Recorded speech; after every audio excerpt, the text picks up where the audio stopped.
चौधरी हाँ जी। और भरे साधु महात्मा है हाँ। हैरान नहीं कर सको नहीं कर सको मैं आखा शरण में जा रानी तो जीवन सफल हो जाही सफल हो जाही अब मोरो पति आखा शरण में जा चुके हैं जा चुके हैं। तब से रानी मंदोदरी हम व्याकुल होके अपन सहेली मन ला कहते नमस्कार संगवारी हो, जय जोहार, जय छत्तीसगढ़। तो फिर से मोर एक नए वीडियो में अपन के स्वागत है संगवारी हो। तो एक से पहले 7-8 महीना पहले एक वीडियो अपना दिखा रहे हूँ।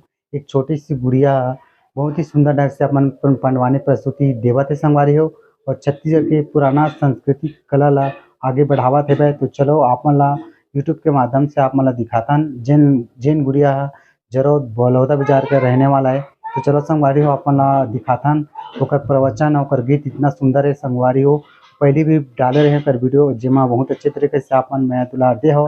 फिर ओकर मन से मोर मुलाकात हो गए तो बोलते कि चलो आप मन डाल दो हमारे यूट्यूब में, हमार प्रचार कर दो। तो संगवारी बिल्कुल सपोर्ट करे बर जन बुलाओ जेला अपन कार्यक्रम में बुलाना चाहता हो तो सामने पोस्टर आप मन दिखाई दी सोई वहाँ जाके अपन फोन लगा के कार्यक्रम भी अपन यहाँ करवा सकता हो। तो चलो वीडियो में अंत तक बने रहा। वीडियो अच्छा लगे तो एक लाइक जरूर कर दो। चैनल पहली बार आए हो तो चैनल ला सब्सक्राइब करके लाइक में दबा के रखे रहो। आप मतलब हमारे छत्तीसगढ़ के कला संस्कृति के साथ साथ बहुत कुछ आप मतलब देखे हुए मिलते हैं। तो चलो वीडियो में आगे बढ़ते हैं।